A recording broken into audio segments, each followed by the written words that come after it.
passando do recrutamento e seleção, né? O candidato foi aprovado, está começando na firma. Aonde entra o papel de treinamento? Né? A gente conversou lá no nosso esquenta, né? O treinamento tem um papel importante nos dois lados, né? De quem entra, de quem está dentro. De como que eu vou contribuir para receber essa pessoa. Né? O meu sentimento hoje é que as empresas não tratam muito bem isso ainda. A gente acaba preparando muito mais o candidato, colaborador, a pessoa que está entrando nas competências, às vezes nas competências técnicas. É um dado ciência, estatístico, o modelo de treinamento nos Estados Unidos vem mudando nos últimos anos, né? Principalmente nos últimos 10 anos. Então, o processo de integração, o conteúdo de treinamento que está sendo feito, está muito mais hoje voltado para o treinamento do sistema, dos aplicativos, porque muitas das tarefas estão sendo automatizadas. Então, eu não treino mais na tarefa, eu treino como que você vai usar o sistema para que o sistema ou a máquina irá executar aquela tarefa. Então, o modelo, o conteúdo de treinamento, ele vem mudando. Né? Então, muito mais na questão de treinar o sistema, de como ele vai operacionar, do que propriamente de executar a tarefa. E aí tem um lado comportamento. Né? E às vezes a gente prepara muito as pessoas que estão entrando, né? E aí teve todo um processo de recrutamento novo, fiz a seleção, trouxe, tem uma integração, tá? Mas tem um cara na firma, tem uma pessoa na firma que tem 10 anos, 15 anos, 20 anos. E aí às vezes a gente não faz essa... Né? Você vê isso acontecer? Eu vejo o tempo inteiro. E é por isso que a gente fala que diversidade é uma coisa que a gente vai ter um tema, um assunto ali que a gente vai ter que falar para sempre. Independente de outras ações, a gente tem feito nas empresas muitas ações afirmativas, programas que trazem mulheres negras, mulheres mães solo, né? A gente tem diversas ali outras ações que fazem inclusão, mas falar sobre inclusão é ato contínuo. E relacionando ali treinamento com diversidade é quase um casamento, é quase um irmão siamês, é uma coisa que não se descola, a gente não separa treinamento, desenvolvimento de diversidade, equidade e inclusão, justamente porque as pessoas precisam ouvir e falar sobre aquilo. A conscientização faz parte de todo o processo e é o processo de treinamento que vai fazer com que diversidade seja... esteja no sangue da organização. De tanto que a gente fala sobre isso, aquilo entra ali na nossa corrente sanguínea e aquilo permeia e perpassa todos os outros processos e áreas daquela organização. Por isso, aquele cara de 10, 15 anos de empresa vai ter a oportunidade de se encontrar com novos valores, com novos conteúdos eixos que serão oportunidades para ele rever o dia a dia e ter comportamentos mais inclusivos. Perfeito. Né? Eu cito no meu livro que eu falo o seguinte: as pessoas não fazem aquilo que a gente acha ou aquilo que as pessoas deveriam fazer por duas razões. Ou porque não sabe ou porque não quer. Né? Fica imaginando, a pessoa está 10, 15, 20 anos na empresa, não necessariamente ela não quer receber uma nova pessoa, não quer participar. Ela não sabe. Né? E muitas vezes a gente cai naquela coisa, a pessoa tem a vergonha, tem uma timidez, né, de se expor, ou não sabe efetivamente como fazer. Né? E aí, de novo, passa a ter um papel fundamental a questão do treinamento.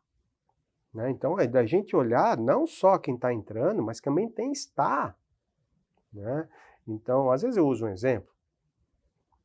Você vai treinar uma equipe de comissários de bordo, comissárias de bordo. Né?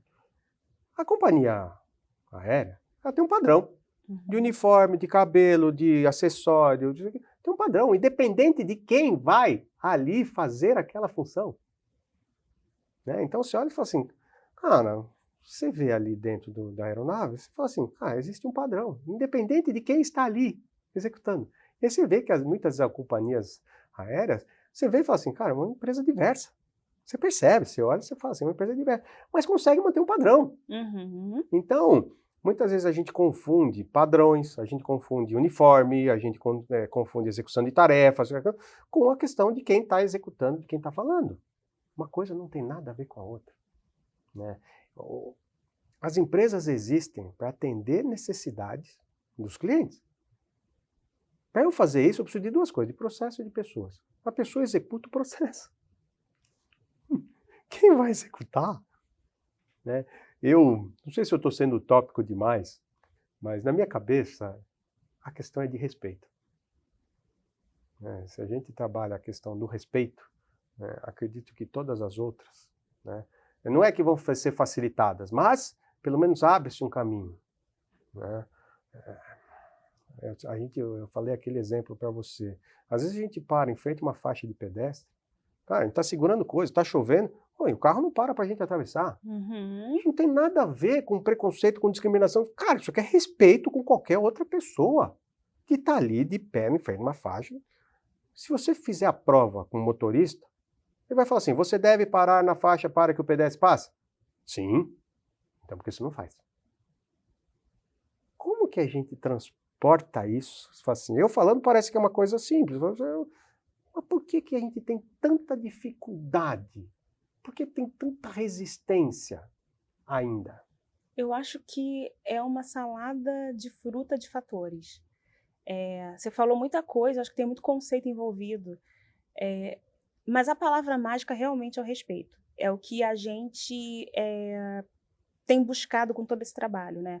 É que a gente consiga se respeitar e consiga ver valor, de fato, na diversidade, na identidade do outro, de maneira madura e equilibrada. Mas o ponto é que respeito é ensinável. A gente não nasce Nossa, que legal que você falou. com respeito. Exatamente. Inclusive, é um conceito muito relativo. O que é respeito para mim não é respeito para você. No Rio de Janeiro, é desrespeitoso uma visita abrir a geladeira da sua casa. No Recife, eu fui na casa de uma pessoa, eu pedi um copo d'água e ela me mandou ir lá abrir a geladeira. E eu fiquei toda errada, toda esquisita, que eu me achei desrespeitando muito aquele lar. Entendi. E, na verdade, é cultural.